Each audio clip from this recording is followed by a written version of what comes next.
जैव सार और समृद्ध कृषि प्रणाली विषय में प्रशिक्षण शिविर गंजाम जिलार चिकिटी ब्लॉक अंतर्गत गोविंदपुर ग्रामर करुणा शांति कॉलेजर सभागृह में ओडिशा सरकार द्वारा प्रायोजित जैव पोशाक प्रकल्प अधीन एक क्षेत्र दिवस तथा प्रशिक्षण शिविर अनुष्ठित हो जाएगी। यही कार्यक्रम को सोफिटोरियम ग्रुप ऑफ इंस्टीट्यूट और सॉलिडेरिटी फॉर डेवलपिंग कम्युनिटी तथा सेंट्रल राइस रिसर्च सेंटर मार्गदर्शन द्वारा कार्यक्रमटी अनुष्ठित होता। यही अवसर में मुख्य अतिथि भाव अनुसंधानकारी श्रीयुक्त डॉक्टर उपेंद्र कुमार, गंजाम जिलार कृषि विज्ञान केन्द्र डॉक्टर सुजीत कुमार नाथ, जिला कृषि अधिकारी श्रीयुक्त प्रकाश बेहरा प्रमुख उपस्थित थे। समस्त अतिथि माने अति सुंदर भाव में जैव पोशाक तत्व एवं यार व्यवहार उपरे आलोकपात करते। यह अवसर में CRRI तरफ श्रीयुक्त वृंदावन दास, डॉक्टर साई कृष्णा रेपाली एवं अन्यान्य कर्मचारी माने उपस्थित थे। यही कार्यक्रम में प्राय 60 रु ऊर्ध्व पुरुष और स्त्री उपस्थित थिबा जणा जायछि। Brahmapur Sunil Biswas report Krantidhara plus. Doctor Sujit Kumar Nath आप कृषि विज्ञान केन्द्र ब्रह्मपुर मुख्य वैज्ञानिक हिसाब से अच्छी देखो धान बर्तमान आम मुख्य चाष धान सार आप बहुत भाव में व्यवहार कराऊँ सार को कमेकी रासायनिक सार केमी आम जैविक उपाय धान उत्पादन करवा माटीर गुणवत्ता रक्षा करवा एवं भल फसल उत्पादन करवा विष से कमेवा से गोटे क्षेत्र दिवस पालन कर केंद्रीय धान गवेषणा केन्द्र तरफ एम ओडिशा कृषि और वैषयिक विश्वविद्यालय वैज्ञानिक हिसाब से मुझे जोगदे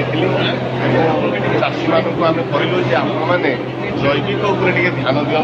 कारण सार रेट बढ़ी बढ़ी जाऊँगी जैविक चाष करने द्वारा जैविक उत्पादन को व्यवहार करने द्वारा आप जो अमल पाइबे जो उत्पादन पाइबे से विषर मात्रा कम रटीर गुणवत्ता अधिक उत्पादन पाइबे यही कार्यक्रम मुख्य। आगामी दिन में कौन कौन अच्छी आगामी दिन में आम चाहूँ केंद्रीय धान गवेषणा केन्द्र आम कृषि विज्ञान केन्द्र मिलित भाव जोटा आप देशर छतुग्राम भाव राधामोहनपुर विवेचित होती गोविंदनगर राधामोहनपुर एरिया केमी नूतन ज्ञान कौशल को से आणिकी पहुँचा मरुड़ी सहनी शक्ति धान जगह कर जैविक उपाय केमी धान उत्पादन कर सार परिमाण कम आम यथेष्ट मानने एम्फासिस दबू चाषी मैंने कार्यक्रम को ग्रहण कर। धन्यवाद। ना हूँ मुरली प्रधान। आज कार्यक्रम में कौन कौन शिखिल केमती लगे सर ये मुझे शिखिला ना आज्ञा सर बहुत भल लगे सर जैव सारे आज जैव सार जो रासायनिक सार लोग बहुत प्रबल कर जमी गुड़ाक नष्ट कर सार हड़कान कर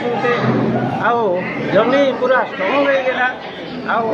जमीर दुर्बलता कमीगला से जो आज जैव सार जो आम आंगेगत करवा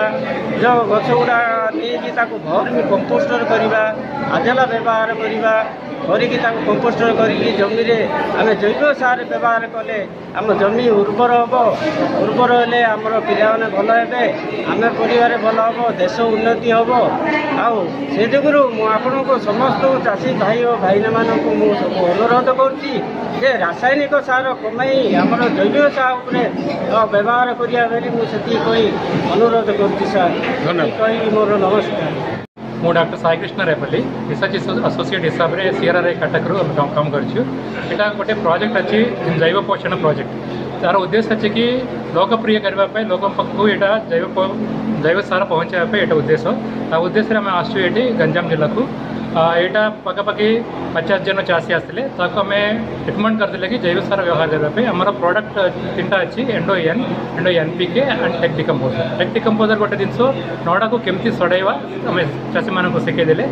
एंडोएन जोटा यूरिया बदल काम दिए मैंने यूरिया 25% कम देले भी चलो मैंने से भाया चाषी मान खर्चा भी कम और मट्टीर बर्बरता बढ़ और परिवेश प्रदूषण हेनी से सबू लाभ अच्छी प्रोजेक्ट रे से आम चाष मान अनुरोध करुँ कि जैव सार व्यवहार करें। फ्यूचर से कौन कौन प्रोग्राम कर फ्यूचर भी आम 10टा जिला अच्छी प्रोजेक्ट एक्चुअली कवर करने सब जिला आम कवर कर सारानी आर खरीफ रे भी चाषी मान देचु यहाँ भी आम अलग अलग प्रोग्राम करूँ आगे जी चाष अच्छी सहित आम जुगाड़ करना फ्यूचर में कांटेक्ट करके सब जिन देवे यहाँ पनीपरिवार भी से व्यवहार करेंगे आम चिंता कर आशा कर स्पेशल कौन एडवाइस अच्छी स्पेशल एडवाइस अच्छी कि केमिकल फर्टिलाइजर चाषी मैंने यूज करनी जगह रासायनिक सार व्यवहार करार अच्छी हमारे पर्यावरण को परिरक्षण करार अच्छी और मट्टी को भी परिरक्षण करार अच्छी। उद्देश्य। धन्यवाद सर।